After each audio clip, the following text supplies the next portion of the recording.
The story begins not in the echoing halls of kings, nor in temples of shining marble, but in silence. A silence that stretches across millennia, dry, endless, and golden. In the heart of what is today Pakistan's Sindh region, near the slow, winding river once called the Indus, there lies a city long dead. Its name, Mohenjo-Daro, means the mound of the dead. But thousands of years ago, it was alive. Stone streets ran straight and true beneath the sun. Brick houses stood in perfect rows, each one with courtyards, wells, and drains so well made that some still carry rainwater when monsoon clouds drift by. There were no crumbling walls when this city thrived, only rhythm.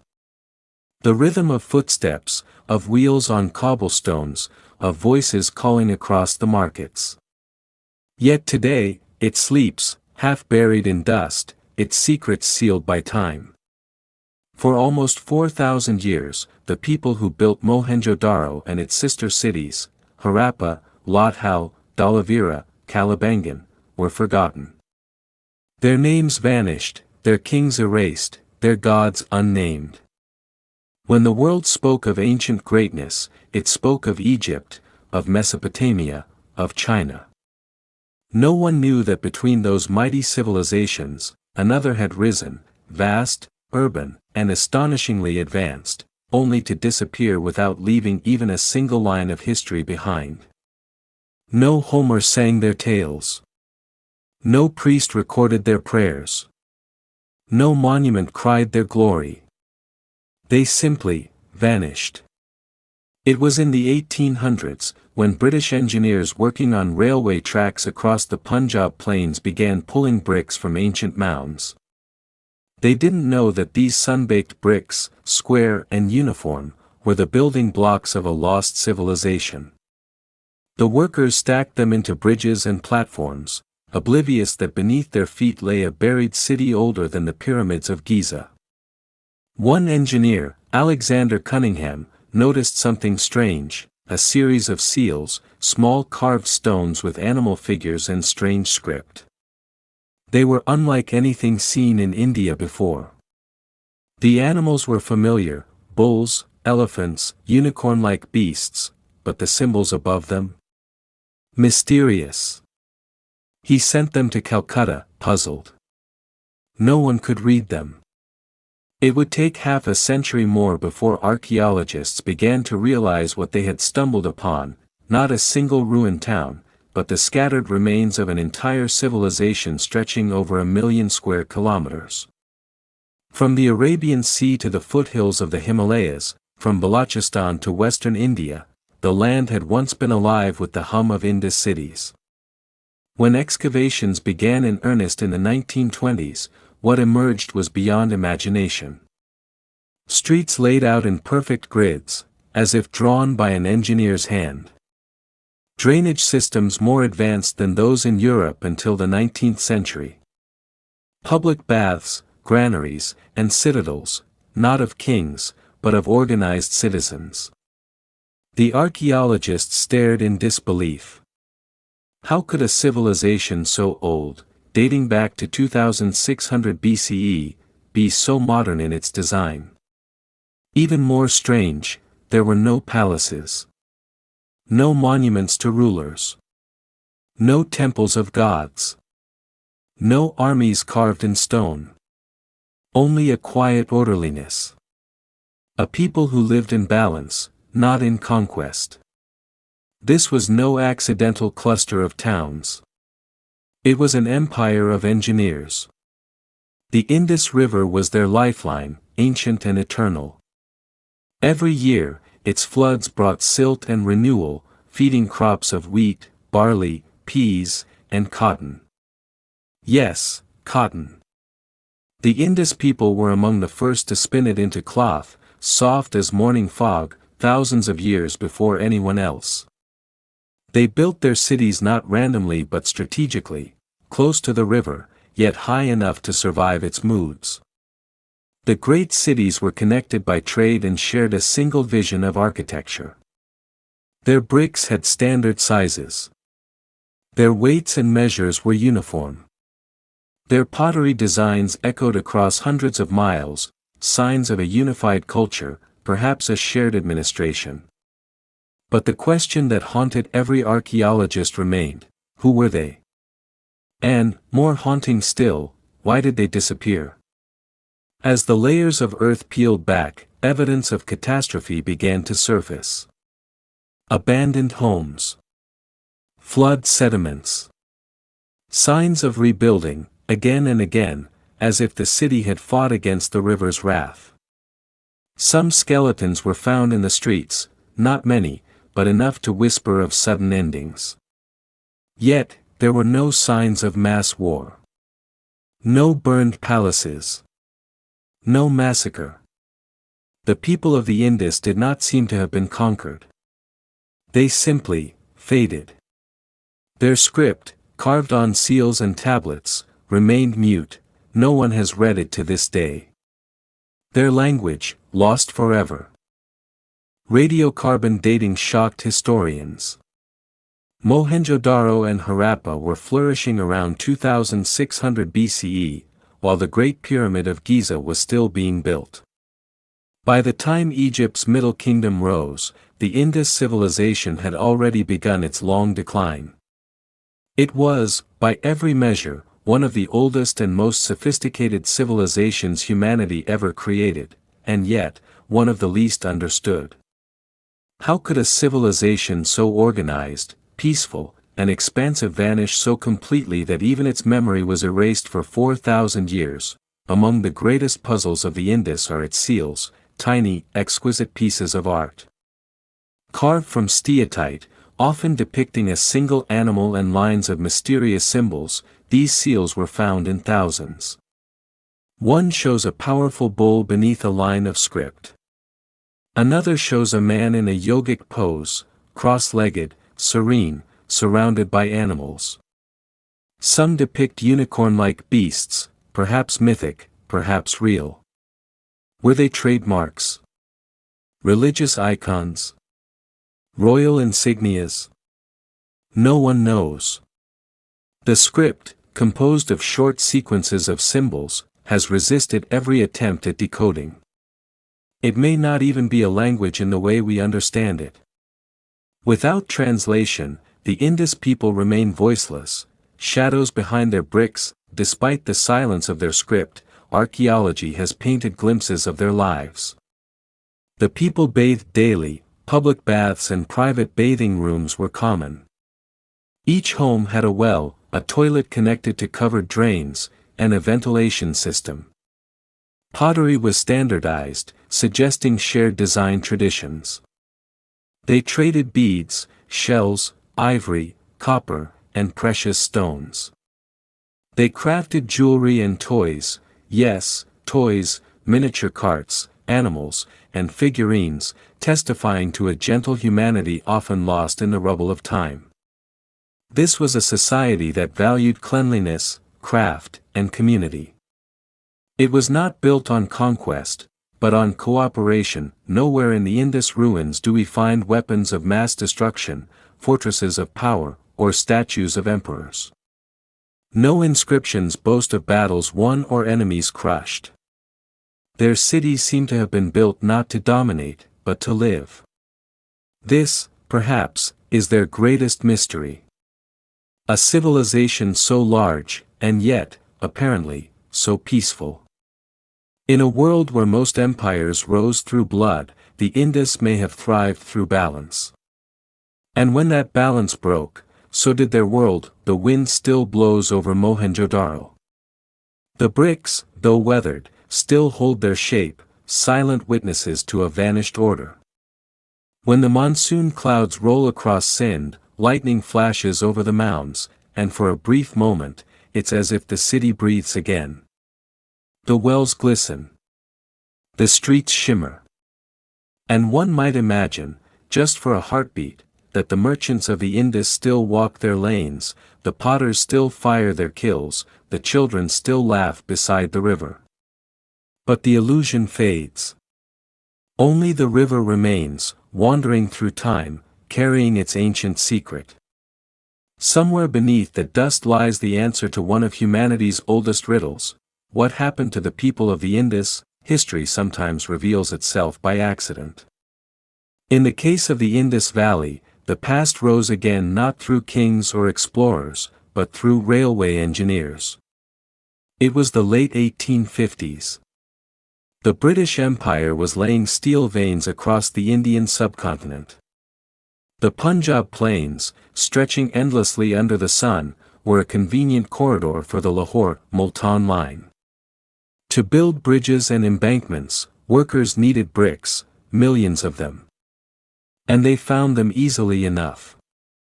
All along the plains stood ancient mounds, covered with scrub and dust, their bricks well-fired and uniform, perfect for construction. No one realized those bricks had been made 4,000 years and, according to some archaeologists, maybe 8,000 years earlier. The railway tracks were laid, the bridges built, but in doing so, a buried city was unknowingly dismantled piece by piece. The ruins of Harappa were plundered for the sake of progress. Only later did anyone ask, what was this place? Sir Alexander Cunningham, a British Army engineer, and the then first Director General of the Archaeological Survey of India, received a few curious artifacts from Harappa, small, square seals made of stone, engraved with strange symbols and animal figures.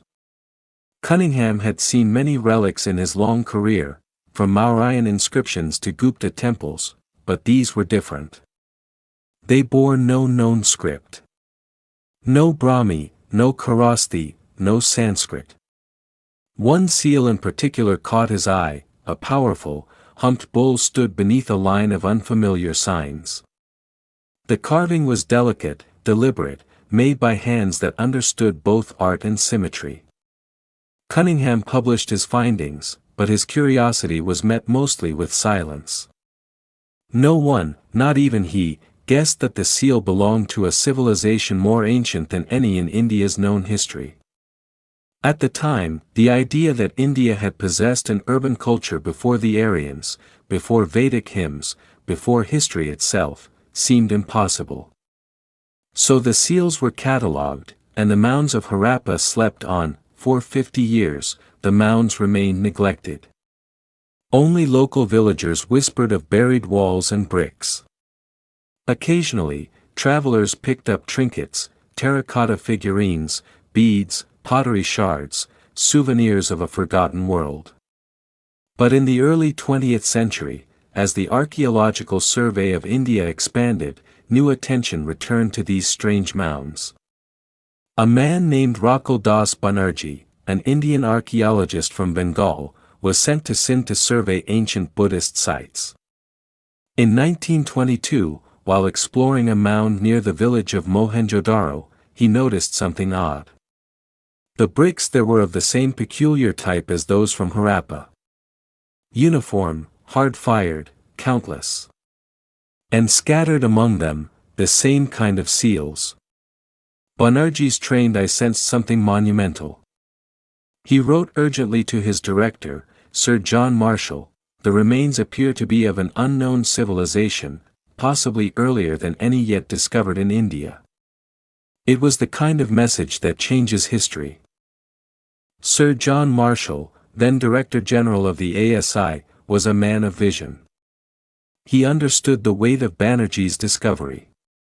Soon, he authorized full-scale excavations, both at Mohenjo-Daro and at Harappa. In 1924, the world first heard the announcement that would shake the foundations of history: a highly developed urban civilization, contemporaneous with Egypt and Mesopotamia, has been discovered in the Indus Valley. The world was stunned. How could such a vast and advanced civilization have remained unknown for so long? How could it have disappeared so completely that even its name was forgotten? The British archaeologists called it the Indus Valley Civilization, after the river that nourished it. For the first time, the world learned that India's history didn't begin with the Aryans or the Vedas, but with an older, more mysterious people who built cities of brick and drains of genius. As the digging continued, the earth began to give up its ghosts. Under layers of silt and sand, streets emerged, straight, aligned with the compass, paved with baked brick. They crossed at right angles, forming perfect grids, as if planned by engineers who knew geometry by instinct. Beneath the rubble, the entire neighborhoods took shape. Wells, bathrooms, and drains were covered with stone slabs. Houses were 2 stories high. And in the center of the city, a massive structure, the Great Bath. Rectangular, lined with bitumen for waterproofing, fed by a well and drained by channels, it was no ordinary pool. Perhaps it was a place of ritual purification, or community gathering. Whatever its purpose was, but it revealed a culture that valued cleanliness and order. To archaeologists used to palaces and tombs of kings, Mohenjo-Daro felt alien. There were no temples, no thrones, no royal burials. No evidence of war or monarchy. It was a civilization without a face, yet its design spoke louder than any ruler's decree. Excavations soon revealed that Mohenjo-Daro was not alone. Other cities, Harappa, Lothal, Dhalavira, Kalibangan, Chandhudaro, shared the same urban design, brick ratios, and standard weights. This was no isolated culture. It was an entire network, an ancient civilization stretching over 1,200 kilometers, from the Arabian Sea to the foothills of the Himalayas. Archaeologists realized with awe that the Indus Valley Civilization covered more land than Egypt and Mesopotamia combined. And yet, it had no grand temples, no colossal statues, no monumental pyramids. Its greatness was in its quiet precision, a civilization of planners, not conquerors. By 1931, Sir John Marshall published his monumental work Mohenjo-Daro and the Indus Civilization. It contained hundreds of photographs, maps, and artifacts, enough to rewrite the early history of South Asia. But every answer raised new questions. Who were the people of the Indus? What language did they speak? Why did they leave no kings, no gods, no wars behind? The more they unearthed, the deeper the silence grew. But in silence thousands of small seals flooded from the ruins, carved with bulls, elephants, rhinoceroses, and strange creatures. Each bore inscriptions, short, beautiful, undeciphered. Experts from across the world attempted to decode the script, but it defied them all. Some saw connections to early Dravidian languages. Others suggested it was Proto-Brahui, or even non-linguistic, symbols of clan and trade, not phonetic letters. Whatever it was, it refused to yield its secret. And with every failed attempt, the enigma of the Indus people only deepened.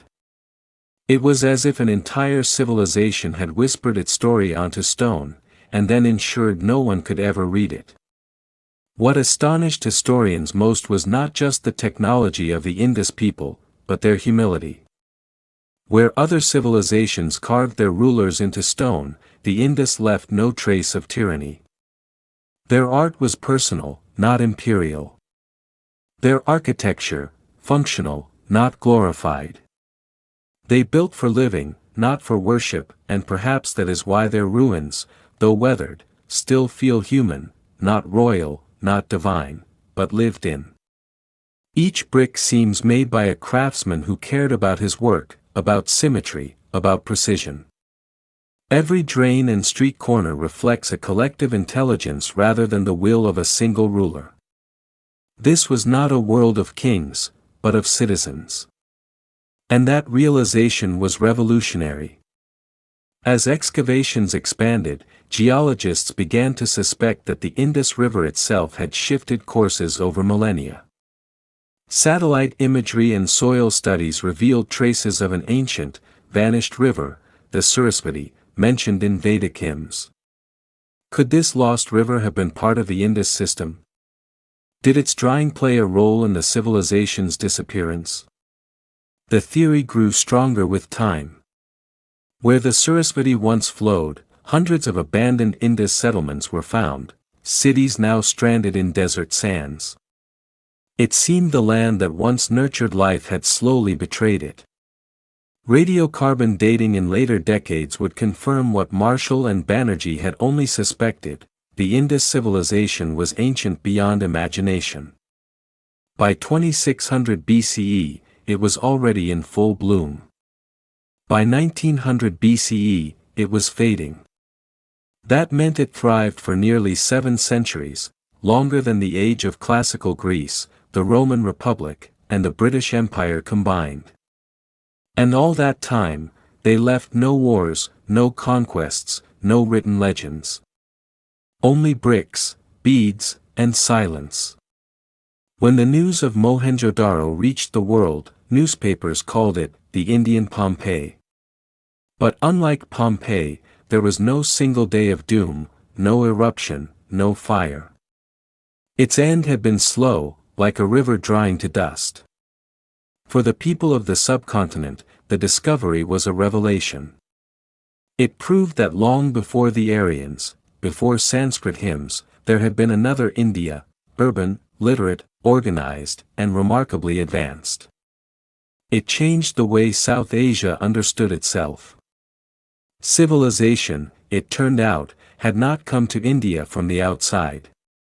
It had been born here, nurtured by the Indus and the monsoon, in the soil of Punjab and Sindh.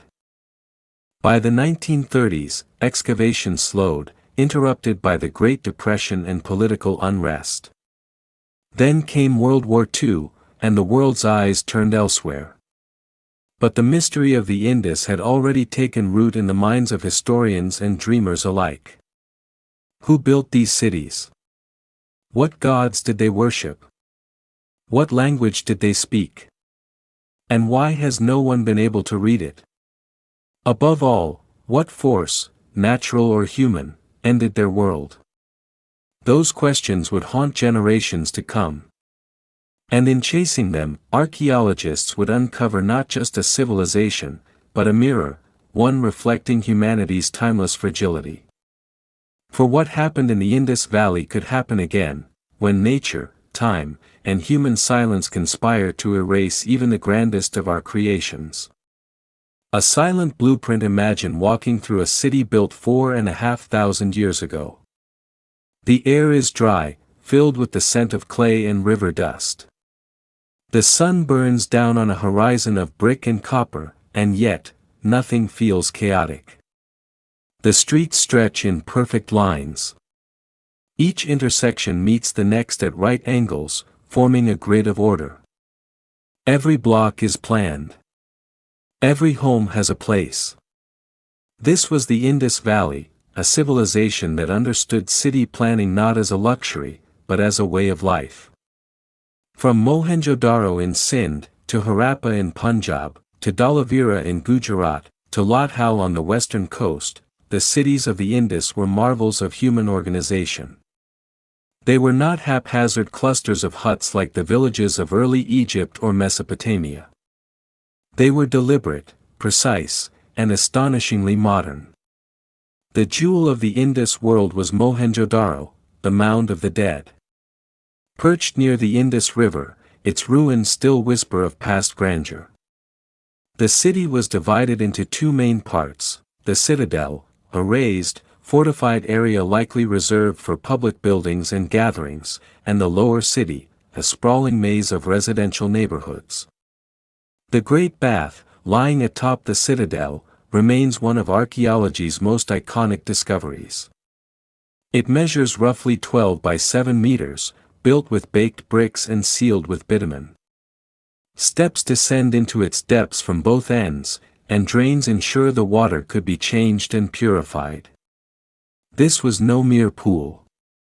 It was a temple of cleansing, a symbol of purity and order. No idol stood nearby, no altar of sacrifice, yet the reverence is felt in the structure itself. It was as though cleanliness was their worship. Nearby stood large granaries, assembly halls, and wells, one for nearly every house. The lower city spread below, its streets broad enough for carts, its houses were built around open courtyards. Each home had rooms for cooking, bathing, and sleeping, sometimes even 2 stories high. Bathrooms drained into covered sewers that ran under the streets. Inspection holes allowed maintenance, an ancient version of modern plumbing. Mohenjo-Daro, at its height, might have been home to 40,000 people, as advanced and clean as any pre-modern city could dream to be. Northward lay Harappa, once the first name the modern world heard from the Indus Valley. Like Mohenjo-Daro, it was a city of brick, order, and silence.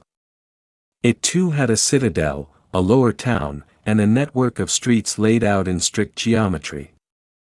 Granaries stored food for thousands. Workshops turned out pottery, beads, and copper tools. Artifacts from Harappa reveal an urban economy deeply connected to craft and trade. Thousands of standardized weights, small cubical stones of chert, have been found there. Their precision is astounding. Across hundreds of kilometers, the same system was used, a sign of a unified economic order. This was a civilization that loved accuracy. Every measurement mattered. Every brick, from Harappa to Mohenjo-Daro, was made to the same ratio of 1:2:4 in terms of length, width, and height. A silent rulebook, no one ever broke. Such discipline across 1,000 miles suggests something profound, not tyranny, but shared culture. A collective understanding that order itself was sacred. Far to the south, on an island of white salt in Gujarat's Rann of Kutch, lies Dhalavira, perhaps the most visually stunning of all Indus cities. Unlike Harappa or Mohenjo-Daro, the Dhalavira used stone instead of baked brick. Its design reveals layers of hierarchy, from the citadel and middle town to the lower town, each enclosed by walls of precision. At its heart stood vast reservoirs, carved into the earth to capture monsoon water. Engineers of Dhalavira built a system of dams and channels to guide rain into these basins, ensuring survival even in arid lands. The city gleamed when wet, as sunlight struck the still water and reflected off the pale stone. It was a city of water mirrors, planned not just for function but for beauty. And at its entrance, archaeologists found something extraordinary, a large signboard made of 10 massive letters, once inlaid with gypsum. It may have spelled the name of the city or a deity, perhaps the earliest public display of writing in the world. Even silent, Dhalavira speaks of intellect and artistry intertwined. Near the Gulf of Khumbat, in Gujarat, lay Lathal, a smaller city but of immense importance. For here, the Indus civilization touched the ocean. Lothal's pride was its dockyard, a massive, rectangular basin connected by channels to the ancient river Sabarmati, which once flowed into the Arabian Sea. Archaeologists believe this dock was used for loading and unloading ships, making Lathal one of the world's earliest known ports. Beads of carnelian, lapis lazuli, and agate, found here in abundance, were traded far and wide. Objects from Mesopotamia bear seals of Indus merchants, proving contact between these distant worlds.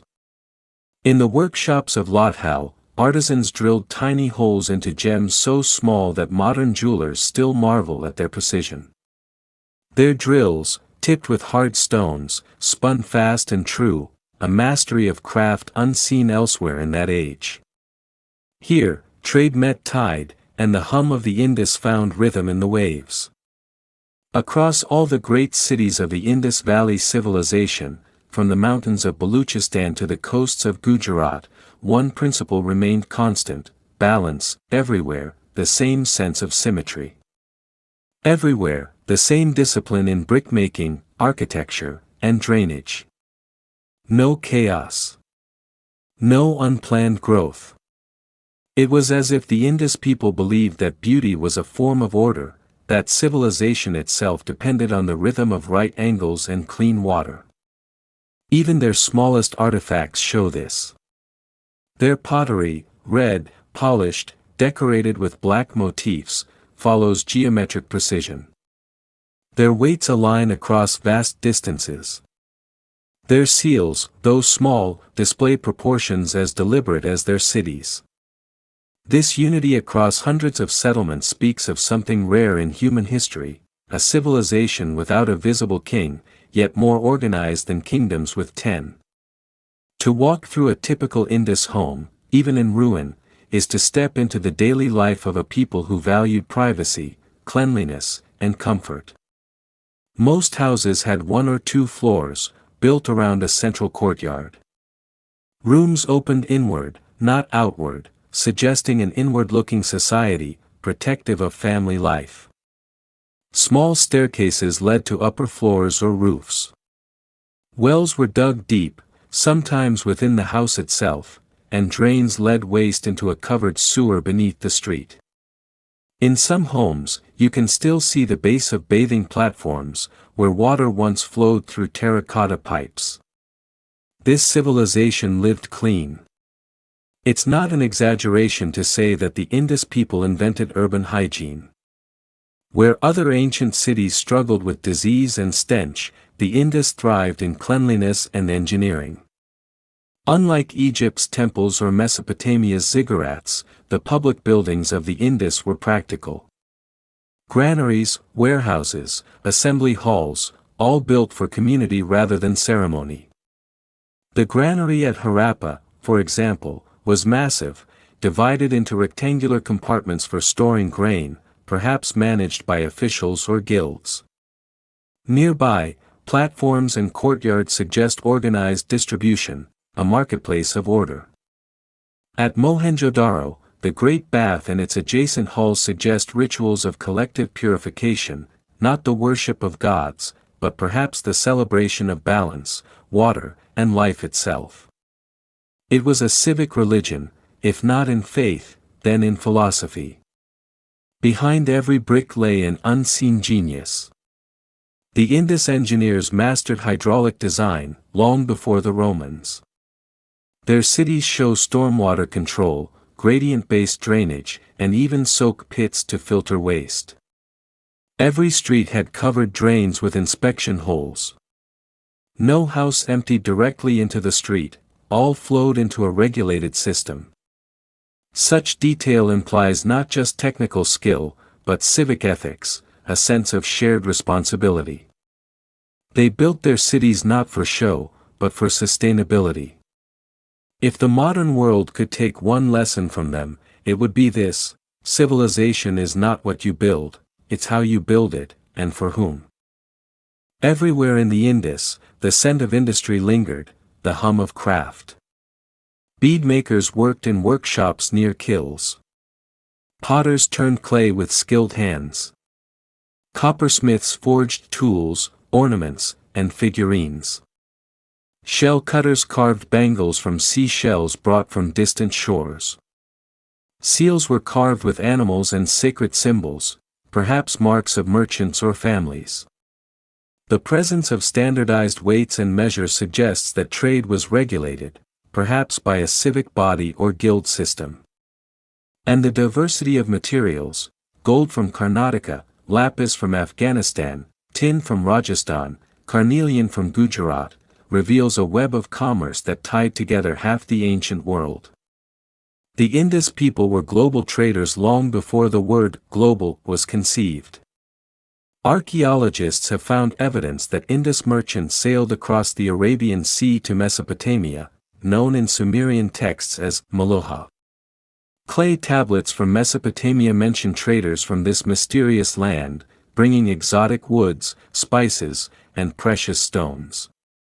Some of these tablets describe interpreters for the Meluhans, suggesting language barriers, but regular trade. In ports like Ur and Susa, seals bearing Indus script have been unearthed, the mark of the Indus hand in foreign lands. Their ships likely hugged the coastlines, using the winds of the monsoon, a system of navigation still used by sailors thousands of years later. From river to ocean, from inland city to foreign shore, the Indus people connected worlds. Yet amid all this achievement, there remains a peculiar calm. No temples rise in glory. No inscriptions boast of power. No murals speak of gods. Instead, the Indus cities speak of order without oppression, wealth without arrogance, and technology without war. Perhaps they worshipped nature, the rivers, the earth, and the animals. Perhaps they saw divinity not in idols but in balance. The famous Pashupati seal, depicting a horned, seated figure surrounded by beasts, may hint at a proto-Shiva, a lord of creatures, but even this remains guesswork. Whatever they believed, it was woven gently into life, not imposed through monuments. Their greatness was quiet. And perhaps that's why it was forgotten, for history often remembers noise, not harmony. By 2000 BCE, over 1,500 settlements dotted the Indus region, large and small. All shared a common grammar of design, technology, and spirit. This was not an empire ruled by kings. It was a network, a civilization of equals bound by trade, shared ideals, and the rhythm of the river. Each city mirrored the next, like reflections in water. Each citizen played a role in the harmony of the whole. It was humanity's first great experiment in urban cooperation, and for nearly 1,000 years, it worked. Then, slowly, something changed. The river shifted. The rains faltered. And the balance broke. When we think of great ancient civilizations, Egypt, Mesopotamia, China, one image always comes first: the king. The pharaoh who builds pyramids. The emperor who commands armies. The priest-king who dictates laws from his palace. But in the Indus Valley, no such figure emerges from the dust. No colossal statues of rulers. No inscriptions glorifying victories. No royal tombs, no gold-laden graves. Instead, there is an eerie equality, a uniformity that stretches across 1,000 miles. From Harappa to Dhalavira, every city follows the same logic, the same measurements, the same moral geometry. It's as if they were all designed by one unseen mind, or by many minds thinking as one. Who ruled the Indus? No one truly knows. And perhaps, no one did.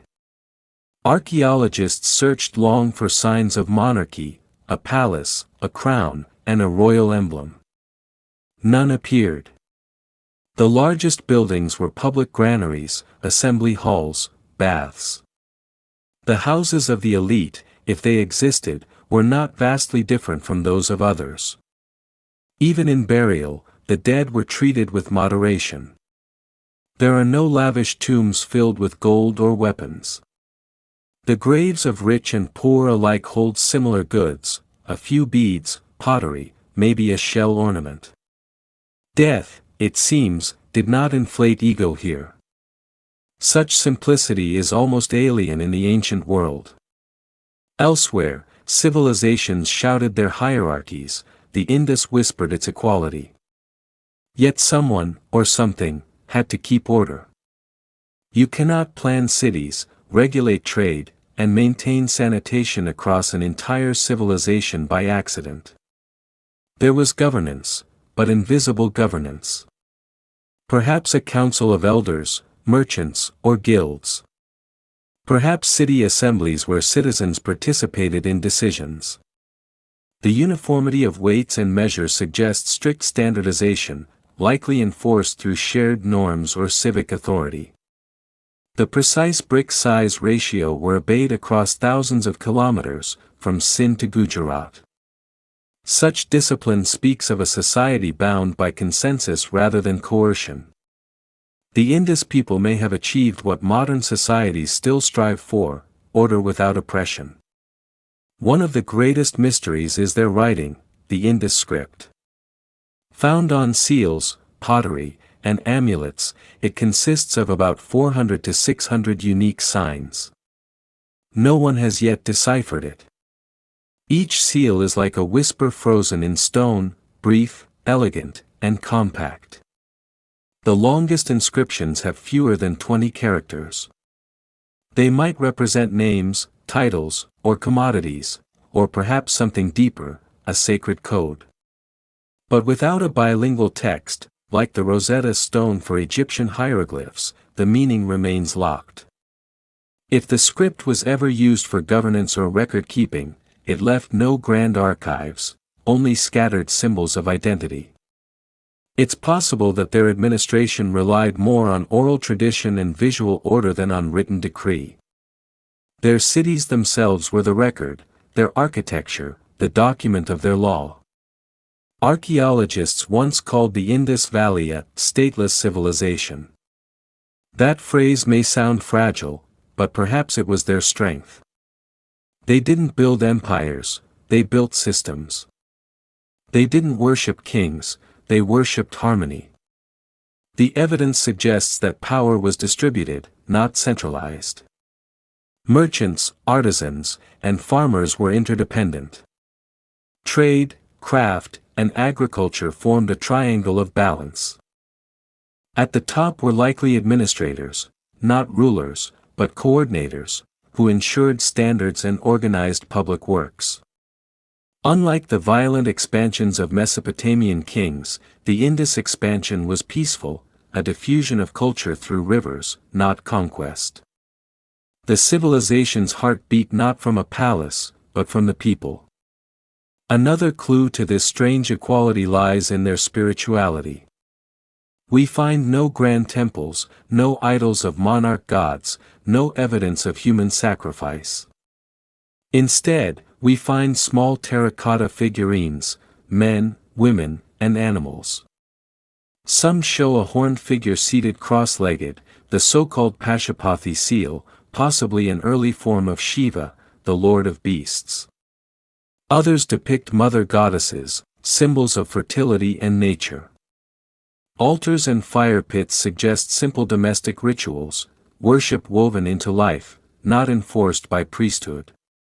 If religion existed, it was personal, ecological, and local. No priest-kings ruled in its name. Their god may have been the river itself, the Indus, giver and taker of life. In her rhythm they saw creation, destruction, and renewal, the endless cycle of being. It was faith without fanaticism, belief without tyranny. Economically, the Indus Valley was a miracle of balance. They produced surplus grain, wheat, barley, sesame and dates stored in granaries for distribution. Farmers irrigated their fields with water channels drawn from the Indus and its tributaries. In towns, craftsmen shaped the raw materials of empire, copper from Rajasthan, tin from Afghanistan, lapis lazuli from Badakhshan, shells from the Makran coast. Merchants traded not only goods but ideas. They used standardized weights, small cubical stones, ensuring fairness across all transactions. Even distant cities used identical systems. Trade extended beyond the subcontinent. Artifacts from Mesopotamia mention Meluhha, the land of the Indus, rich in exotic woods and gems. Indus seals have been found at sites like Ur and Susa. In exchange, they likely imported silver, wool, and other luxuries. Yet, even with such wealth, there was no visible ruling class flaunting it. Prosperity seemed shared, or at least, not hoarded. The Indus economy was without greed, a market without kings. The figurines and burials suggest that women held respected positions. The abundance of mother goddess figurines points to a fertility cult, but perhaps also to societal reverence for womanhood. The absence of large male monuments or aggressive imagery hints that this was not a patriarchal warrior society. Some scholars propose that the Indus civilization might have been matrilineal, or at least more gender-balanced than its contemporaries. Women may have owned property, participated in trade, and led households with autonomy. Where later empires glorified war and male power, the Indus may have glorified life itself. Every stone in their cities speaks of responsibility. Drains were covered, waste managed, water preserved, not because a king commanded it, but because people understood its importance. Public cleanliness was not enforced, it was embedded in culture. Each home had its own well or access to water, suggesting that civic amenities were universal. This was the ethic of mutual care. The cities thrived not on punishment, but participation. It's possible that their administration was democratic in spirit, if not in form, perhaps a proto-republic of sorts, run by guilds and councils. What we see in ruins today may be the earliest evidence of urban citizenship, the idea that the city belongs to all. The question remains, where were the armies? No weapons of war dominate the archaeological record. There are hunting tools, spears, arrows, knives, but no signs of organized armies or fortifications built for defense. Unlike Mesopotamia's walled cities, Harappan walls appear to have served as flood barriers or boundaries, not fortresses. No depictions of battle, no royal triumphs, no slaves in chains. It's as if the Indus people rejected violence as a means of governance. Perhaps trade and cooperation were their shields. Perhaps their isolation between river and desert protected them. Or perhaps, and this is the deeper mystery, they had built a culture where war simply had no purpose. A civilization that mastered itself needed no master over others. To function, such a vast network needed an underlying order, a shared code of conduct. We might call it the Indus Code, not written, but lived. It may have been taught from generation to generation: keep your drains clean, trade honestly, respect the river, build by the rule of measure. The civilization was united not by decree, but by discipline. Their power was the quiet strength of collective conscience. And so, they lasted for centuries, without kings, without conquest, without collapse, until nature itself began to shift. When you walk among the ruins of Mohenjo-Daro today, you feel an absence, but not emptiness. The silence is serene, not tragic. No toppled statues of tyrants. No broken thrones. Only streets and homes, drains and wells, the bones of a living order. It's as if they wanted no memorial but the city itself. Their story reminds us that greatness doesn't always roar, sometimes it hums quietly in the rhythm of shared life. While empires rose and fell under kings and conquerors, the Indus Valley glowed steady, unassuming, peaceful. They may have discovered a truth humanity often forgets, that civilization is not domination, it's cooperation. Though their script is undeciphered, their message endures. In their cities we see the blueprint of civic ethics, environmental respect, and communal harmony. Their invisible government may have been the most advanced of all, one that governed by example, not fear. If democracy is humanity's dream of equality, then the Indus may have dreamed it first. No tyrants. No wars. Only the quiet sound of clean water flowing beneath their streets, the heartbeat of a people who mastered the art of living together. No civilization truly collapses overnight. Empires fall in stages: first the land trembles, then the sky withholds, then hearts turn away. So was with the Indus Valley Civilization. For more than 1,000 years, they had lived in balance, with river, rain, and earth. But sometime around 1900 BCE, that balance began to crack. The rivers that had nourished their cities started to change course. The monsoons that once arrived in rhythm began to falter. And in the silence that followed, an entire world began to fade. What we call the disappearance of the Indus Valley Civilization was not a cataclysm, it was a slow, graceful death. A vanishing written in the language of dust. At the heart of the Indus world flowed two great rivers, the Indus itself, and to its east, the Sarasvati, which no longer exists today, but a number of scholars proposed it to be the modern Ghaggar-Hakra river system. The Sarasvati is the ghost river of Indian legend, described in the Vedas as mighty and full of grace. But by the late Bronze Age, it was dying. Satellite imagery shows that the Ghaggar-Hakra once carried water from the Himalayas, fed by glaciers and rains. Then, tectonic shifts altered its tributaries. The Sutlej and Yamuna rivers, which once fed it, changed course, one westward to the Indus, one eastward to the Ganges. The Sarasvati dried, leaving behind a barren plain. Cities like Kalibangan, Banawali, and Barana, once thriving along its banks, lost their lifeline. Without water, fields turned to dust, trade routes collapsed, and people began to move. The civilization that had grown with rivers now shrank with them.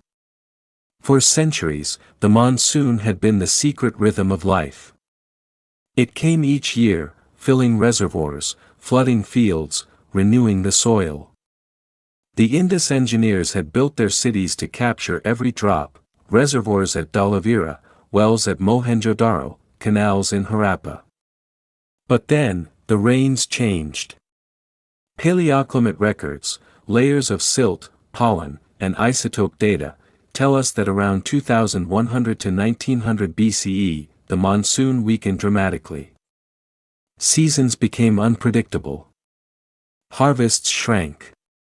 Rivers that once flooded with life began to shrink. The Indus, once mighty, turned sluggish, winding through salt plains.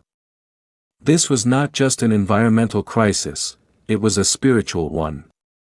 For a people who saw divinity in balance, the death of water was the death of faith itself. Tectonic movements may also have played their part. The Indus region lies near the edge of the Indian Plate, a restless boundary. Archaeological layers show evidence of earthquakes, especially in sites like Kalibangan. Some walls are twisted, foundations shifted, streets cracked. It's possible that these quakes further diverted rivers and destroyed irrigation networks. To a civilization dependent on stable hydraulics, even a minor tremor could mean chaos. Nature was not their enemy, but she was never fully tamed. As the rivers changed and crops failed, trade faltered. The cities that once thrived on river routes and coastal ports grew silent. Lothal's dockyard filled with silt. Mohenjo-Daro's wells ran dry. Granaries emptied. Without the ability to move goods easily, merchants lost contact with distant lands. The trade with Mesopotamia, the fabled link with Meluhha, dwindled and ceased.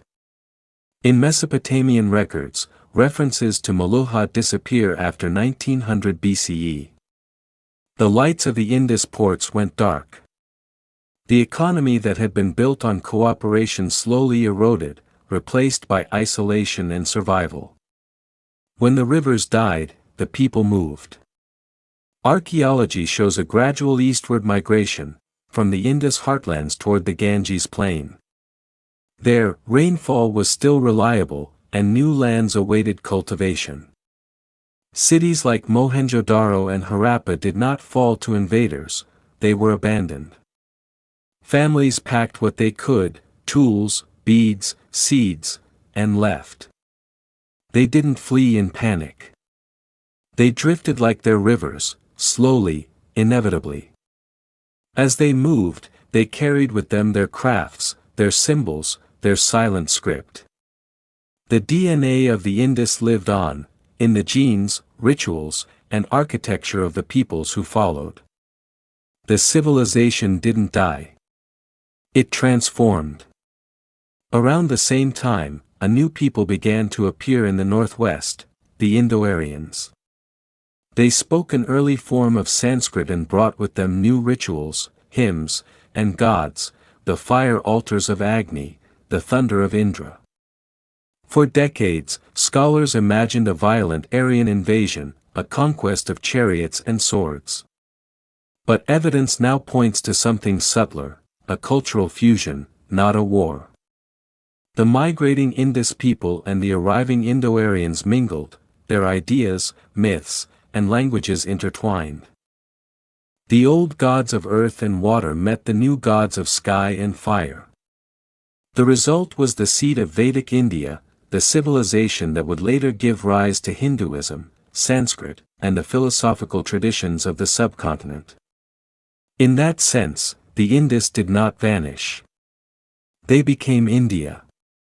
What remains today are skeletons of brick and silence. At Mohenjo-Daro, the once bustling streets now lie buried under layers of windblown soil. At Harappa, pottery shards crunch underfoot where children once played. At Dhalavira, salt winds sweep across empty reservoirs that once mirrored the sky. Archaeologists found human remains in the last layers of Mohenjo-Daro, bodies lying face down, limbs twisted. But no signs of massacre or mass grave. Perhaps these were the last to leave, those who stayed until the very end, waiting for rains that never came. Their cities became cemeteries of memory, frozen in time, waiting for us to listen. With the fall of their cities, the Indus script disappeared. No later culture continued it. The art of their writing, those delicate signs etched on seals, died when the civilization scattered. No Rosetta Stone remains to revive it. It is the only major ancient script still undeciphered.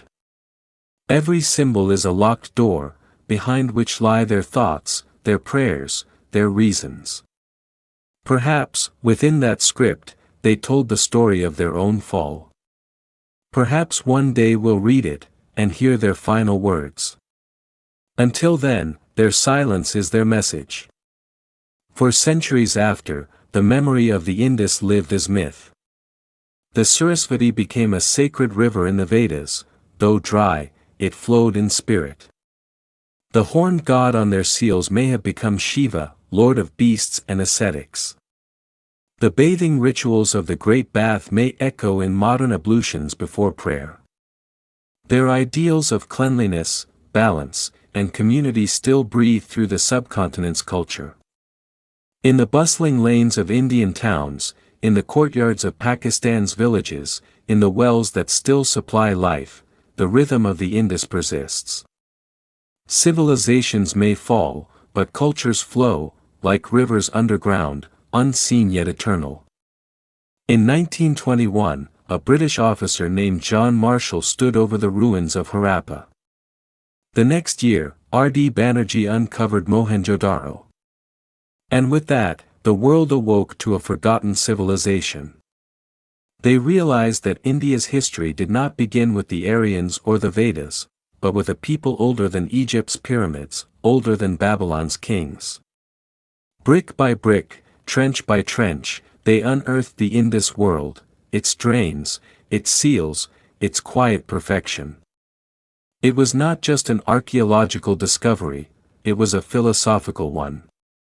A reminder that human greatness can exist without tyranny, that peace can leave monuments as enduring as war. The fall of the Indus Valley is not merely a story of climate or rivers. It is a mirror held to our own age. They lived in harmony with nature, but when nature shifted, they suffered. Their cities fell not to swords, but to drought and ecological imbalance. Today, as our planet warms, as rivers dry and seas rise, the ghosts of the Indus whisper a warning: civilization is not immortal. It breathes with the earth. When we break that rhythm, we too may vanish into dust and myth. Their fall was not a failure, it was a lesson written in sand. To live forever, humanity must learn to live with the world, not against it. Some nights, when the wind blows across the Sindh plains, locals say they hear strange whispers, the murmur of water where no river flows. They call it the voice of Mohenjo-Daro. Perhaps it is just the wind in the ruins. Or perhaps it is the memory of a people who mastered peace, calling us to remember.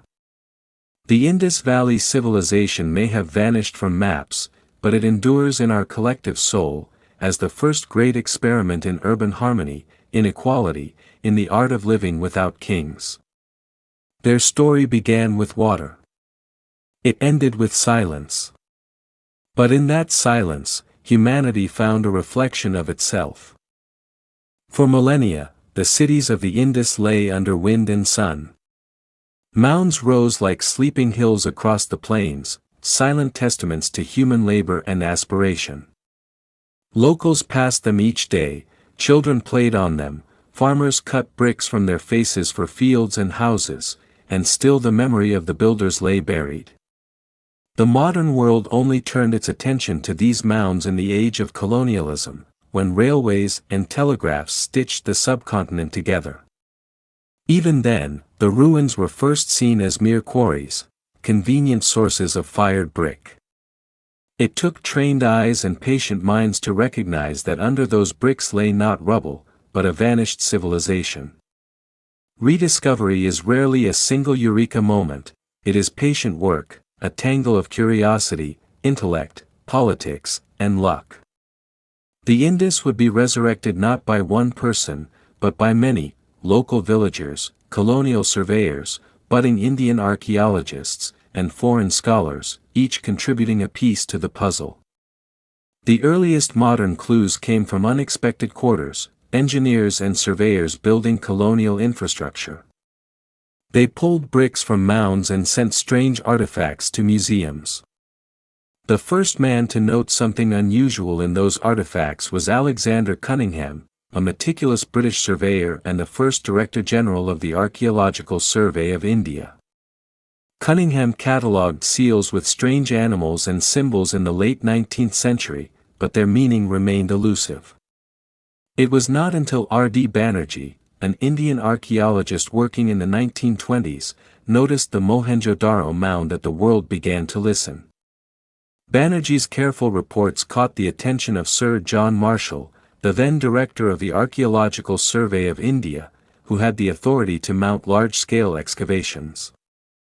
What followed were years of careful trenching, mapping, and cataloging. Excavations at Harappa and Mohenjo-Daro revealed grid-planned streets, elaborate drainage, and the Great Bath. The letters and reports published by the Archaeological Survey of India in the 1920s and 1930s presented an image so radical that historians had to rethink the very arc of South Asian antiquity. Sir John Marshall was more than a director, he was a publicist and a visionary. He understood the significance of Banerjee's finds and pushed for systematic excavation and international attention. Under his command, teams unrolled the Indus world to the public through extensive reports, photographs, and exhibits. Marshall's 1931 monograph, Mohenjo-Daro and the Indus Civilization, became a foundational text. His vision framed the ruins not as isolated curiosities but as components of a single, vast urban civilization. The phrase, Indus Valley Civilization, entered scholarly language and, with it, a new understanding of human history in South Asia. Yet, Marshall's era also reflected its times, colonial frameworks shaped the narrative.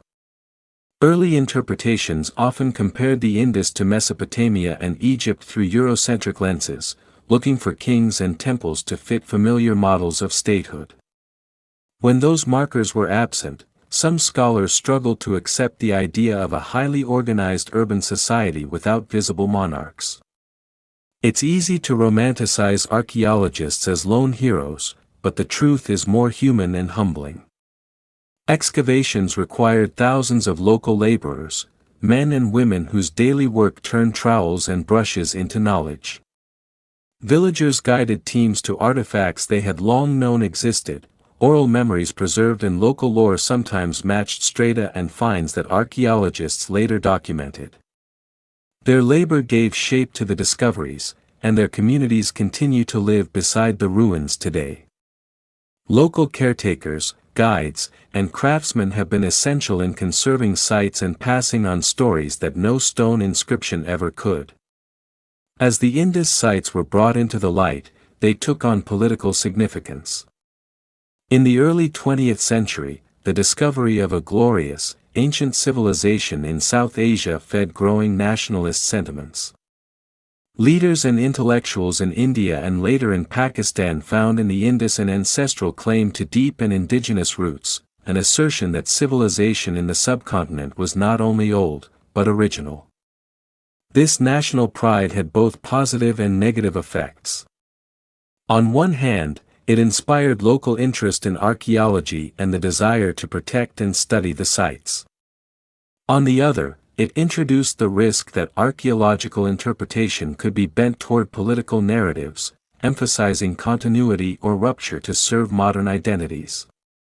Throughout the 20th century, archaeologists grappled with this tension, to do rigorous science while acknowledging that their work carried immense cultural weight. Excavations paused during global crises, the Great Depression, World War II, and the tumultuous decade surrounding partition of India in 1947. After partition, Mohenjo-Daro and Harappa ended up in newly created Pakistan while the other urban centers of the Indus civilization, in India. Adding international complexity to archaeological cooperation. Despite political upheavals, the work resumed. New generations of Indian and Pakistani archaeologists, trained both at home and abroad, reinvigorated the study. They expanded the map of Indus settlements, refined chronologies, and improved excavation techniques. Fieldwork spread beyond Harappa and Mohenjo-Daro, into Gujarat and Baluchistan, revealing regional variations and broadening our understanding of the civilization's reach. The mid-20th century brought better dating methods, improved stratigraphic analysis, and more rigorous field recording.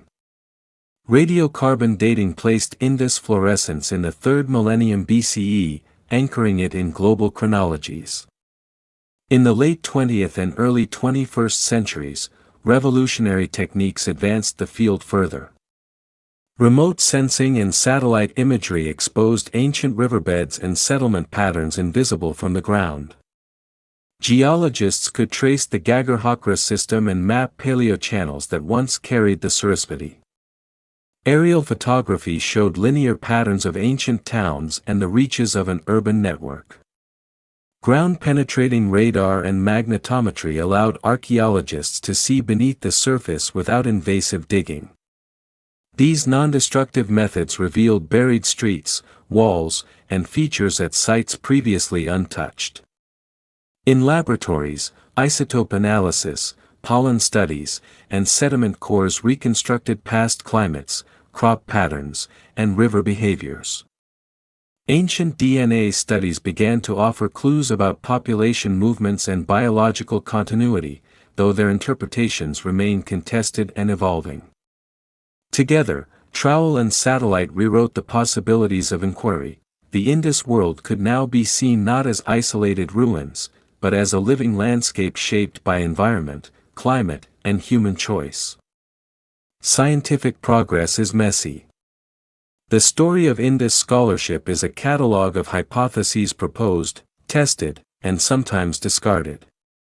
Early theories favored invasion and abrupt conquest. Later models argued for gradual migration, environmental causes, or complex social change. The Aryan invasion model, once dominant, has been largely revised. Archaeology shows no clear evidence of sweeping violent conquest across Indus cities. Genetic studies complicate any simple narrative of replacement. Cultural exchange, assimilation, and migration are more likely. Similarly, theories about the collapse have shifted from single-cause explanations toward multi-causal models like changing monsoons, river shifts, tectonic events, trade disruptions, and social transformation acting in combination over centuries. Scholars learned humility. The absence of evidence for one phenomenon is not evidence of absence for another. Interpretations must align with archaeology, environment, linguistics, and genetics, and all remain provisional, open to revision when new data appear. Bringing the Indus into modern memory also came with responsibility. Excavated sites are exposed to weather, salinity, and human activity. Mohenjo-Daro, built of sun-dried and baked bricks, faces erosion, rising groundwater, and salt crystallization. Conservationists struggle to stabilize fragile structures while preserving the scientific record. Tourism can be double-edged. It funds conservation and brings cultural pride, yet foot traffic, vandalism, and poor planning can damage sites. UNESCO listed Mohenjo-Daro as a World Heritage Site in 1980, raising global awareness but not ending the preservation challenges. Local communities have a crucial role, like sustainable tourism, education, and economic involvement help protect heritage. International cooperation, funding, and modern conservation science are essential, but so is respect for the people who live beside these ruins. As archaeology peeled back the past, the Indus entered literature, film, politics, and public imagination. Poets and novelists invoked Mohenjo-Daro as a symbol of ancient urbanity. Historians debated its place in the narrative of South Asia. Children learned its name in schoolbooks. The horned Pashupati and the Great Bath became emblems not only for archaeologists but for nations. Artists drew inspiration, architects studied its planning, urbanists admired its sanitation. The Indus proved to be a source of ideas as much as artifacts and ancient lessons for contemporary problems of water, urbanism, and civic responsibility. Even now, as laboratories hum and satellites orbit, critical questions remain. What exactly was the Indus script saying? Who were the people behind it? Culturally and linguistically? How did ordinary lives change as the rivers shifted? What social mechanisms allowed such large-scale planning without visible kings? New methods like computational linguistics, ancient DNA sampling, and refined climate models promise partial answers. Each new trench, core sample, or sealed discovery adds texture to a story that will never be fully finished. That is the beauty of archaeology. The past keeps speaking, if we keep listening carefully. The modern resurrection of the Indus is more than academic curiosity. It is recovery of civic ideals, technologies, and a deep human story of adaptation and fragility. Rediscovery returned names to dust, it restored dignity to forgotten lives. Archaeology made the Indus legible again in stone and soil. But the deeper victory is cultural. The peoples of South Asia reclaimed a chapter of their own deep past. The ruins are no longer only foreign curiosities, they are ancestral places, continuing to shape identities, policies, and dreams. The rediscovery did not simply unearth objects, it revived questions about what it means to be human, how we organize, how we cooperate, and how we respond when nature changes the rules.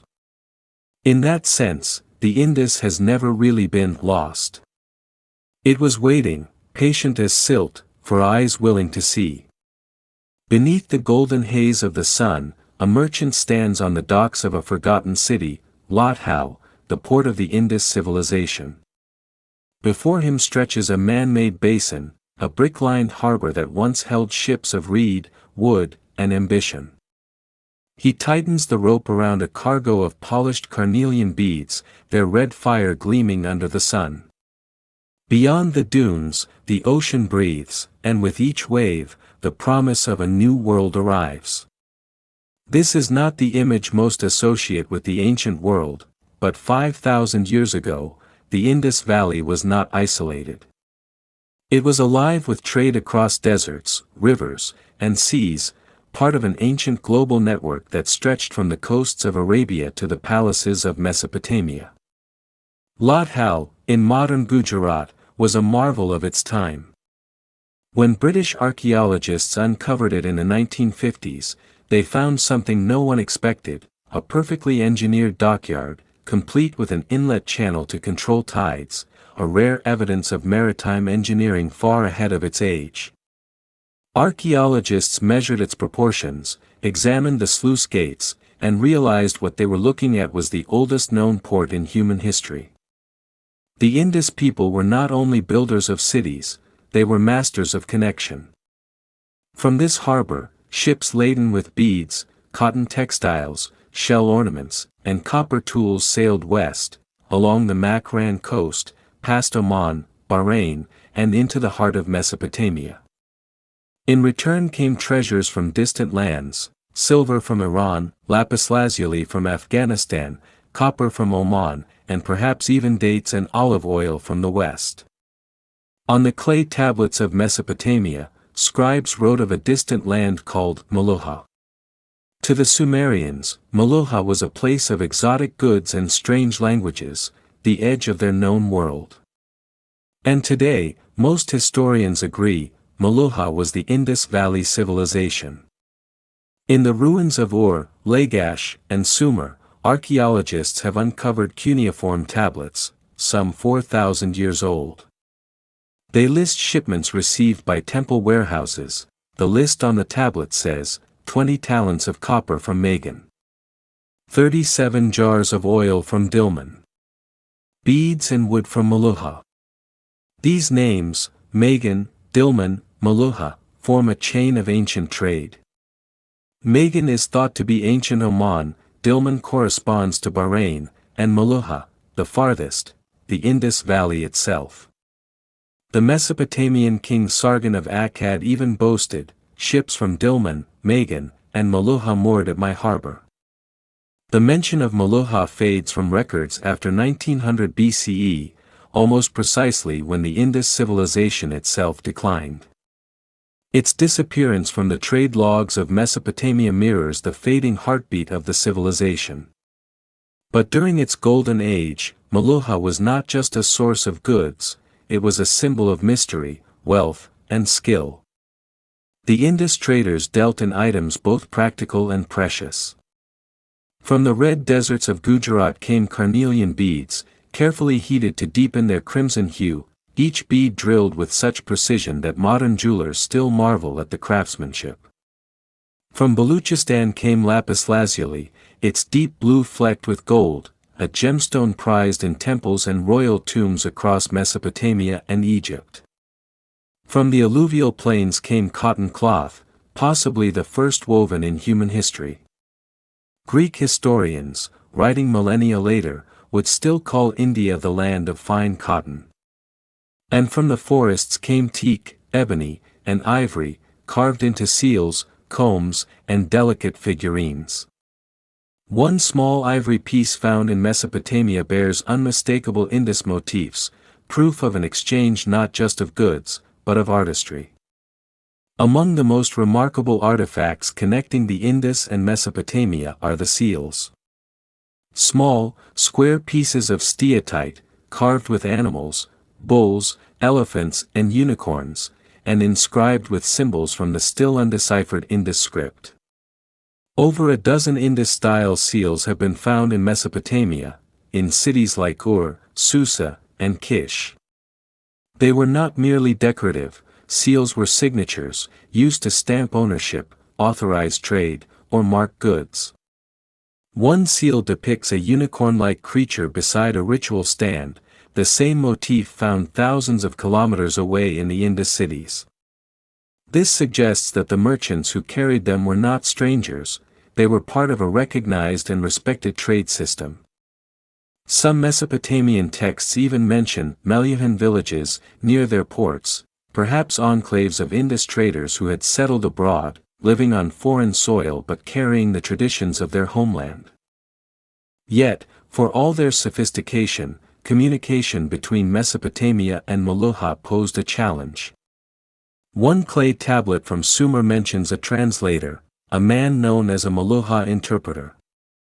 This tantalizing record tells us that the Indus language was unfamiliar, distinct from Sumerian, Akkadian, or Elamite.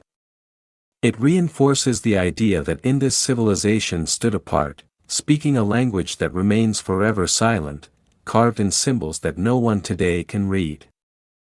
Some scholars suggest that the merchants may have relied on a lingua franca, perhaps early forms of Dravidian or Proto-Indo-Iranian speech.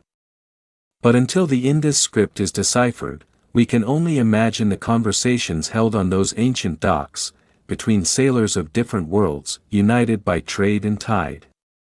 Archaeologists have yet to uncover a complete Indus ship.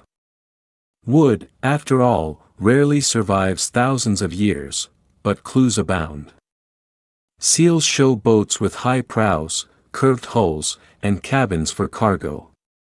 Miniature clay models found at Mohenjo-Daro suggest flat-bottomed vessels suitable for river travel and larger ones for sea voyages. From Lothal's dockyard, it's likely ships sailed down the Gulf of Kumbat, hugged the Makran coast, and crossed the Arabian Sea, a route still used by traditional dhow sailors today. They timed their journeys with the monsoon winds, a rhythm of nature that traders in the Indian Ocean have followed for over 4,000 years.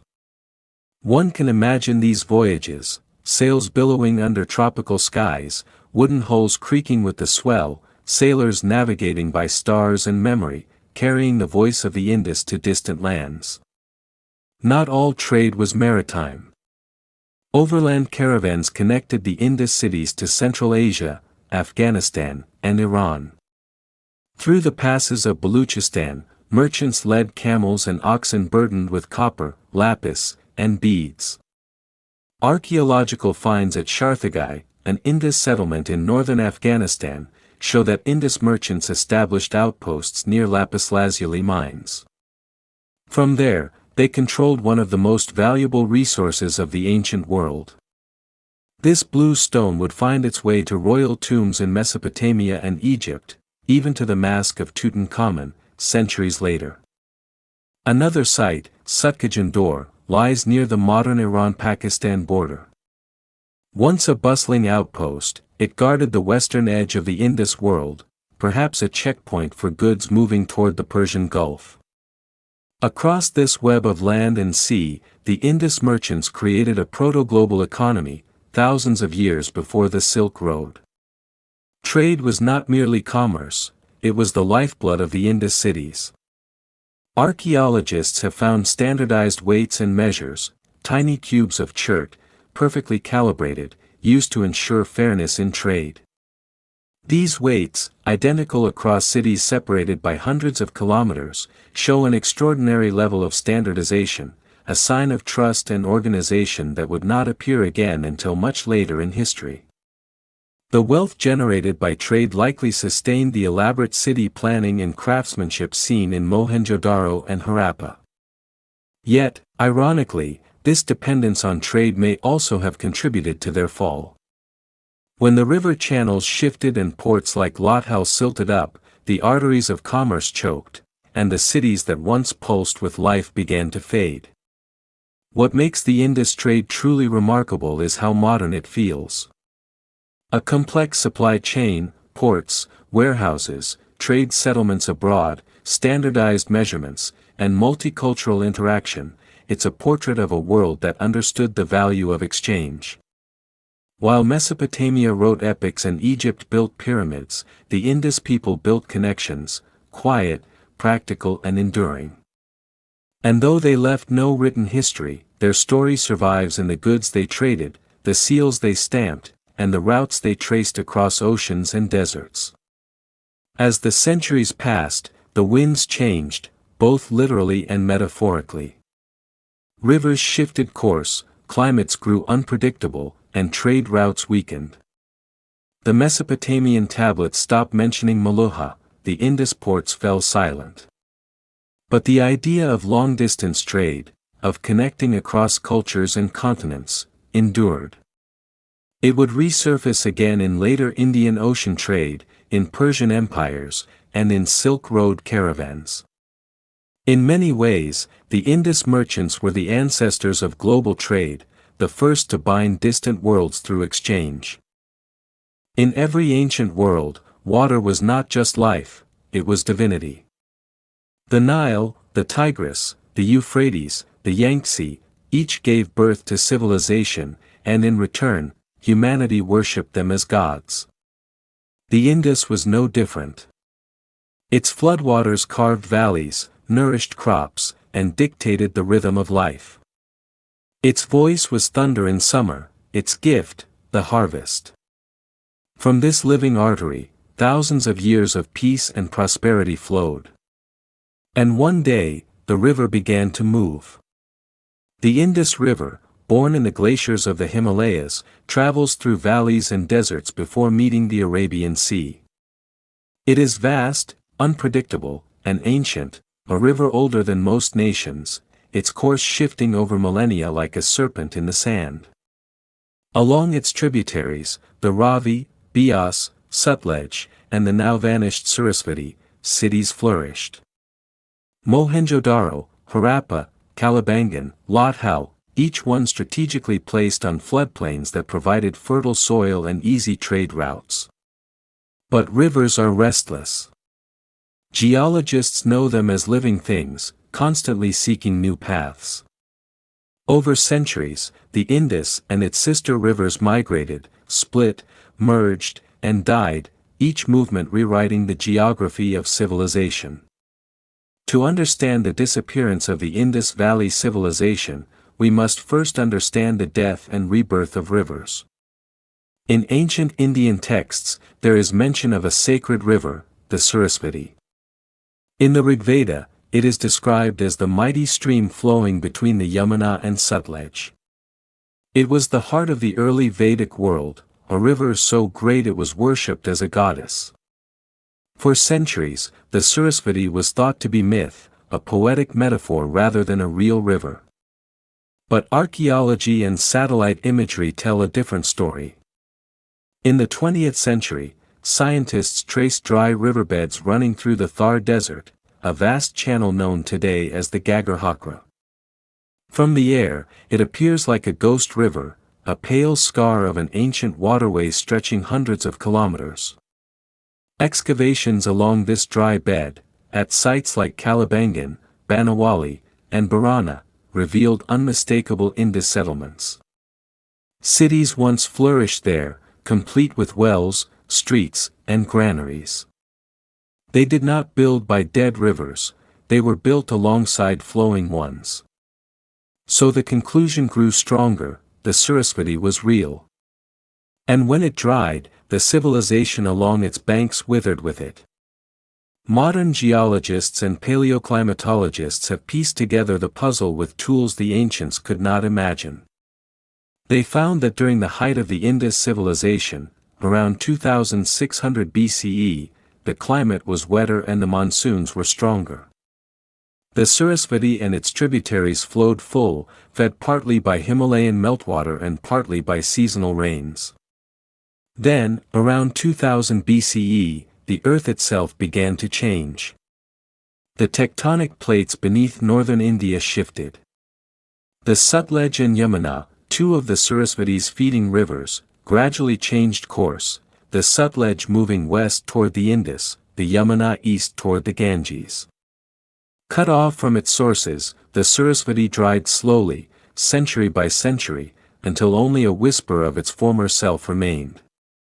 As the water retreated, so did life. The fertile plains turned to dust. Settlements shrank, and cities that had thrived for centuries began to empty. At the same time, the monsoon itself weakened. Ice cores from the Himalayas and ocean sediment samples from the Arabian Sea record a dramatic decline in monsoon rainfall around 1900 BCE. The once regular floods became uncertain.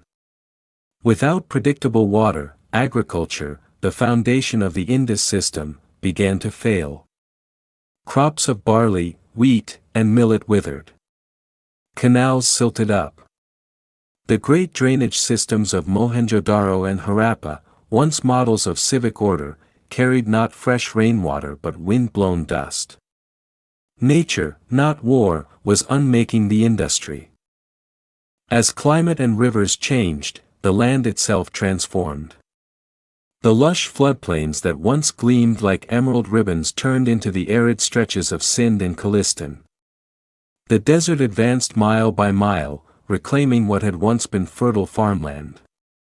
Archaeologists studying ancient pollen grains found a steady replacement of wet-loving plants with arid species, tamarisks replacing reeds, desert grasses replacing wheat. Each layer of soil was a silent witness to environmental collapse. The transformation was not sudden, it took centuries. To the people living through it, the change must have seemed slow and cruel, a gradual betrayal by the gods of the river. The collapse of the rivers and the climate had a domino effect. First went the cities of the Sarasvati, Gagarhakra region, as their wells ran dry. Then the great urban centers like Harappa and Mohenjo-Daro began to shrink. Archaeological layers show a shift in lifestyle. Large public buildings gave way to smaller, simpler homes. Luxury goods became rarer. Trade seals and writing, once ubiquitous, disappear from the record.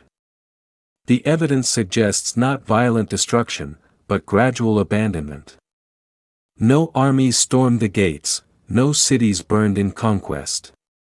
The people simply left, following the water, following life. They migrated eastward, toward the still-flowing Ganges, and southward, toward the coastal plains. The civilization did not vanish overnight, it moved, like the rivers that had once sustained it. In Mohenjo-Daro, the uppermost layers of excavation tell a haunting story. The once precise urban grid becomes chaotic. Streets fill with debris. New walls are built carelessly over old drains. In one area, a well is rebuilt 6 times, each time smaller than before, a symbol of dwindling water and diminishing hope. The famous Great Bath, once a centerpiece of ritual purity, lies cracked and dry. Granaries stand empty. In some homes, skeletons lie where they fell, not in battle, but in sickness or starvation. The silence of these layers is louder than war. From around 1900 to 1700 BCE, the Indus people gradually dispersed. Some scholars call it the late Harappan phase, the twilight of the civilization. In this period, the distinctive Harappan artifacts, seals, beads, pottery, appear farther east, in regions like the Ganges plain. The settlements become smaller, more rural. The people adapted, changing crops, technologies, and lifestyles to suit the new environment. Some became nomadic herders, others formed new communities that would eventually merge with Indo-Aryan cultures arriving from the northwest. The Indus world did not die. It transformed, scattering its seeds into the soil of future civilizations. Even after the rivers shifted, the people remembered legends of sacred rivers that disappeared underground persisted for centuries, echoes of real geological events preserved in myth. In Indian traditions, the Sarasvati was said to vanish beneath the sands, a poetic truth for a scientific fact. What was lost in geography survived in memory and ritual. Every time ancient hymns praised the Sarasvati as the mother of floods, they were, unknowingly, preserving the lament of a civilization that had watched its lifeline fade away. Modern science has confirmed this blend of myth and memory. Using satellite radar and isotopic dating, researchers have traced paleochannels, ancient riverbeds, that match the course of the mythical Sarasvati. These studies show that the river system once carried both glacial melt and monsoon rain, a powerful combination that sustained life for millennia. But as tectonic shifts diverted its sources and monsoons weakened, it could no longer sustain its vast network of cities. In essence, the collapse of the Indus civilization was an ecological tragedy, not a failure of culture or leadership, but of the planet's own shifting patterns. And in that, the Indus remains one of humanity's earliest lessons. Even the greatest of civilizations must bow to the rhythm of the earth. Across the ancient world, similar patterns emerged. In Mesopotamia, the Tigris and Euphrates shifted, salinizing farmland. In Egypt, Nile floods failed, bringing famine. In the Andes, drought toppled the Moche. The Indus story fits within this global rhythm of rise and fall, of flourishing and fading. But what makes it unique is its graceful adaptation, no evidence of mass warfare, no grand collapse. Just quiet resilience, migration, and transformation. It was a civilization that bent rather than broke. Today, when monsoon rains fall across Punjab and Sindh, small rivulets briefly fill the dry beds of the ancient Sarasvati. For a few days each year, the desert glimmers again, a fleeting echo of a time when this land was green and alive. The river has not vanished entirely. It flows underground, hidden but present, its water still drawn from wells in Rajasthan and Haryana, the last heartbeat of a goddess who refused to die. And perhaps that is the final metaphor of the Indus story: civilizations, like rivers, do not truly end. They flow underground, quietly shaping what comes after, waiting to rise again in new forms. The Indus people built their world upon the promise of a river. When that promise faltered, they listened and they moved. In their silence, we hear wisdom, that no city, no king, no empire stands taller than the ground beneath its feet. The river moved, and humanity learned to follow. The story of the Indus Valley Civilization does not end in disaster, it fades, like twilight slipping into dusk. There was no final battle, no collapse of temples, no burning of cities. Instead, there was silence, a soft, inevitable stillness spreading over the land. Archaeologists call it the late Harappan phase, but in truth, it was a long goodbye, the slow unraveling of one of humanity's earliest and most sophisticated societies. From around 1900 BCE to 1300 BCE, the world that once pulsed with trade, water, and urban order gradually changed into something quieter, smaller, more scattered, yet enduring. The great cities like Mohenjo-Daro, Harappa, and Dhalavira were no longer the heart of the world. They were memories. The pulse of civilization had shifted elsewhere. Unlike Mesopotamia or Egypt, the Indus Valley Civilization left behind no royal tombs, no grand monuments, no records of kings or wars. Its power was not built on conquest but on cooperation. Its order came not from an empire but from a shared rhythm: trade, craft, water, and community. And so, when decline came, it came quietly.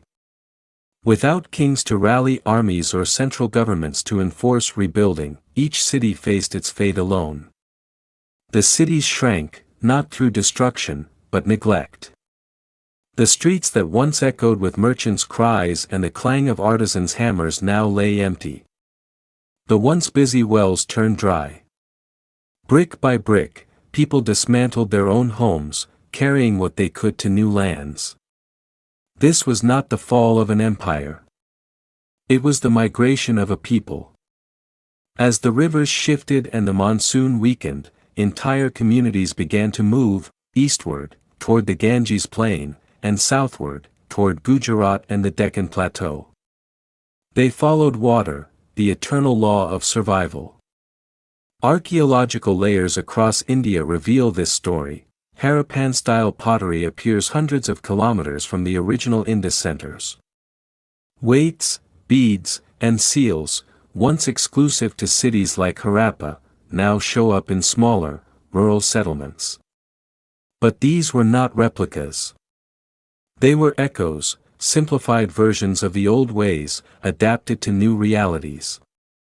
The people remembered their traditions, but they were no longer city dwellers, they were farmers, herders, and travelers now. In the heartlands of the old civilization, the material culture began to change. The perfectly standardized bricks, once uniform in size and shape, gave way to irregular, handmade ones. The iconic square seals of steatite vanished, replaced by simpler stamp seals with fewer symbols. The script, so enigmatic and once widespread, disappeared entirely. To the modern eye, this looks like decline. But to those who lived it, it was adaptation. They no longer needed the tools of urban bureaucracy, weights, seals, written records, because the networks that required them were gone. Life became local. Communities became self-sustaining. The age of the city gave way to the age of the village. During its golden age, the Indus civilization traded as far as Mesopotamia, exchanging carnelian, ivory, and cotton for silver, tin, and lapis lazuli. Harappan seals have been found in the ruins of Sumer. Mesopotamian tablets mention a distant land called Meluha, believed to be the Indus region. But around 1900 BCE, these links began to weaken. Trade routes fell apart as the rivers dried and ports silted. The bustling coastal city of Lothal, once a maritime hub with a remarkable dockyard, gradually fell silent as the sea receded and trade declined. Yet trade did not end altogether. It changed scale, from international to regional. Small communities continued to exchange goods locally: beads, pottery, copper tools. The networks shrank, but the instinct to trade, to connect, endured. Even in decline, the Indus people did not stop being craftsmen, builders, and traders. They simply became traders of a smaller world. As the climate grew drier, survival demanded change. The crops of the Old World, barley, wheat, and peas, struggled in the arid soil. So the late Harappans began to cultivate millets and sorghum, plants better suited to heat and low rainfall. This agricultural shift is one of the most telling signs of resilience. Rather than vanish, the people learned to live differently. In settlements like Rangpur and Surkotata in Gujarat, archaeologists found irrigation canals and storage pits, evidence that these migrants had mastered the art of making the desert livable. They did not curse the changing world, they adapted to it. And in doing so, they carried forward the wisdom of their ancestors, the engineers of Harappa and Mohenjo-Daro. In the ruins of the Indus cities, we find seals bearing images of bulls, trees, and mother figures, symbols of fertility and nature. In the post-Harappan era, these symbols evolved into the early religious ideas of the Indian subcontinent. The worship of the bull, the peepal tree, and the mother goddess continued for centuries, reappearing in later Hindu traditions. Even the proto-Shiva figure found on an Indus seal, seated in a yogic posture, finds echoes in later Indian deities. Though the cities fell, their beliefs lived on, merging with new cultural streams and mythologies. Civilizations may crumble, but symbols endure.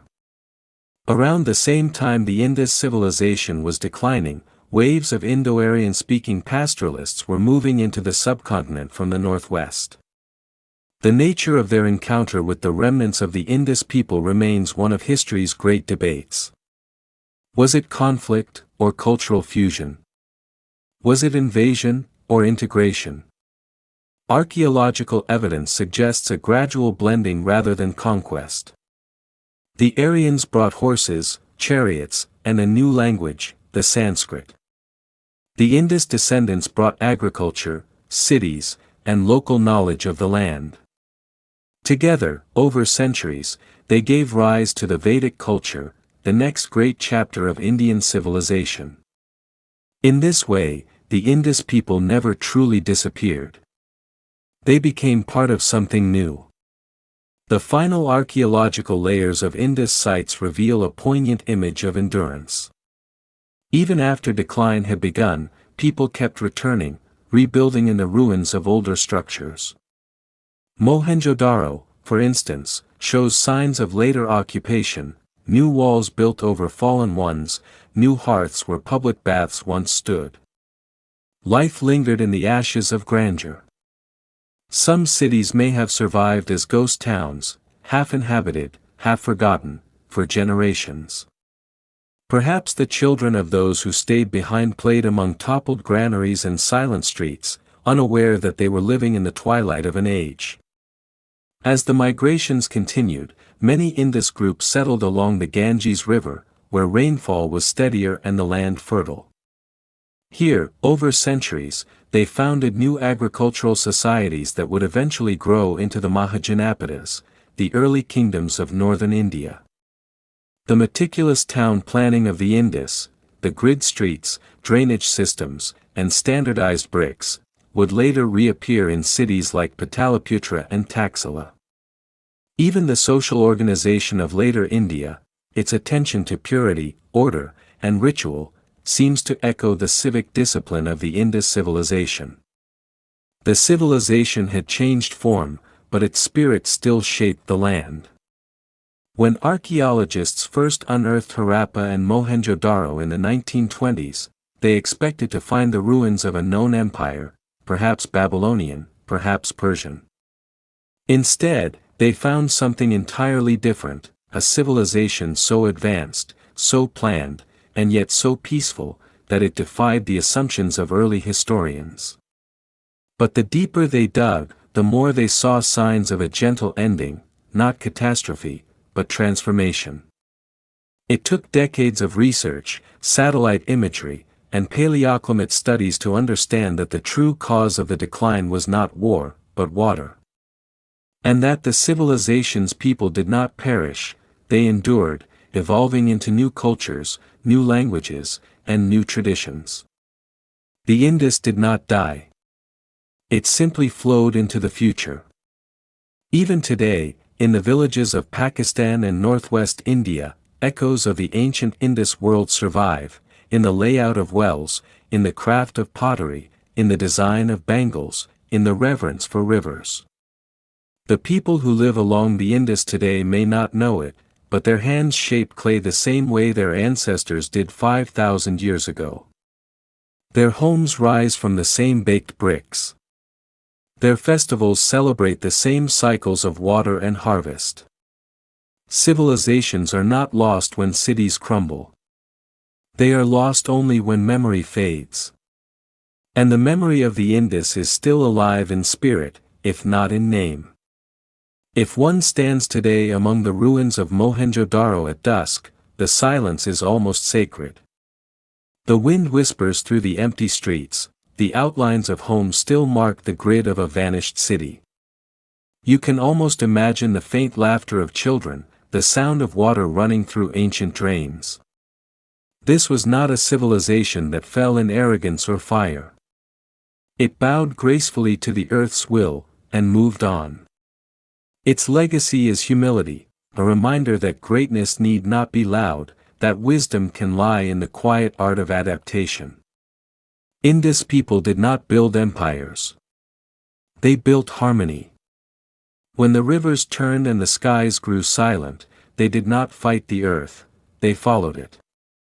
The cities crumbled, but their spirit flowed onward, unseen, unbroken, shaping the very soul of India that was yet to come.